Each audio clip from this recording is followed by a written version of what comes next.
Welcome to Coaching Peeps. I go with the name Peeps, and in this class we're going to talk about the cell and cellular functions. Moving on, we're going to start with the definition of a cell. A cell is the smallest unit of an organized life, or the smallest basic unit of an organized life. Let's go over to tissue. A tissue is a collection of cells. Moving on with an organ. An organ is a collection of tissues, and also we have a system. A system is a collection of organs. Now let's look at examples of cells, tissues, organs, and systems. Some examples. Examples of cells: red blood cells, they help to carry oxygen. Nerve cells, they help to transmit signals from the brain. Stem cells, they help in developing various cells. And muscle cells, they help in movement. Moving on to examples of tissues, we have muscle cells, which helps in the movement of the body. We have adipose tissue, which helps in storing fat. And we have nervous tissues, which transmit signals also. Moving on, examples of organs include, we have the liver, we have the lungs, we have the heart, and others. The lungs helps in bringing oxygen into the body. The liver helps to filter the blood and aids in digestion, metabolic activities. Then the heart is a pumping machine. The heart is responsible for pumping blood. Okay, let's look at examples of systems. Examples of systems. Some examples include the nervous system, which controls and functions the brain. We have the circulatory system, which transports blood and oxygen. Then we have the respiratory system, which brings in oxygen to the body. Let's have a look at the cell theory. The cell theory states that all living organisms and living matter are made up of cells. 2. All cells regenerate. That is to say that all cells arise from pre-existing cells. They come from pre-existing cells. 3. All the information required to maintain and propagate the cells is within the cell and hereditary. 4. All metabolic activities in the living organism take place in the cell. Okay, having talked about that, let's go over to types of cells. There are basically 2 types of cells. We have the prokaryotic cell and we have the eukaryotic cell. Sooner or later I'll come up with the diagram and everything so that you see. So the prokaryotic cell is a unicellular organism. It has no mitochondria. It has no lysosomes in its cell. Also, in the prokaryotic cell, you can find free ribosomes in the cytoplasm. And also, the prokaryotic cell reproduce by fission. They don't reproduce sexually, they reproduce by fission. Some examples include bacteria, cyanobacteria, E. coli. Moving on to the prokaryotic cell. The prokaryotic cell is a multicellular organism, meaning it has different shapes. It contains lysosomes. It contains mitochondria, which are all absent in the prokaryotic cell.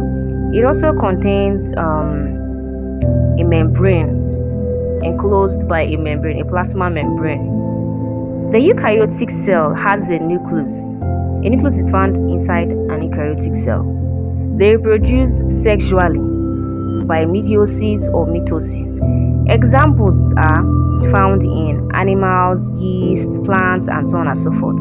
Okay, here is the diagram of the animal cell, and I'm going to mention the functions of each of the organelles found in the animal cell. Starting with mitochondrion. The mitochondria, I don't know if you can see the diagram above. The mitochondrion is the powerhouse of the cell and is responsible for the synthesis of adeninotriphosphates, that is ATP. Moving over to the lysosome. The lysosome is the site of degradation of proteins, and it is able to do that with the help of an acid phosphate. Moving over to the third function, ribosomes. The ribosomes, these are sites of protein synthesis. They give the RNA and so on and so forth. Okay, moving over to other functions of the organelles found in animal cell. We have the plasma membrane, also known as the cell membrane. This maintains the cell shape and also it protects the cell. Moving over to endoplasmic reticulum. Endoplasmic reticulum transports things within the cell. Going over to centriole. The centriole is responsible for cell division, and it is also responsible for the formation of cilia and flagella. The Golgi body modifies and sorts the proteins and lipids. It also helps in sulfation and also forms the lysosomes. Okay, moving over to the other functions of organelles found in the animal cell. We have we have the cytoplasm.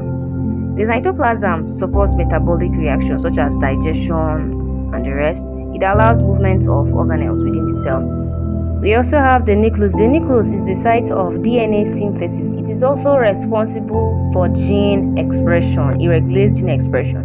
Moving on to the nucleolus. The nucleolus is responsible for RNA processing. It also helps in the synthesis of ribosomes. Most people confuse nucleus and nucleolus. Now you know the difference. Note: the separation technique used in the cell is differential centrifugation or centrifugation. Okay, before you go, here are some questions to test your knowledge. 1. Differentiate between prokaryotic cell and eukaryotic cell with examples each. 2. Which organelle is responsible for RNA processing? Remember I said that earlier.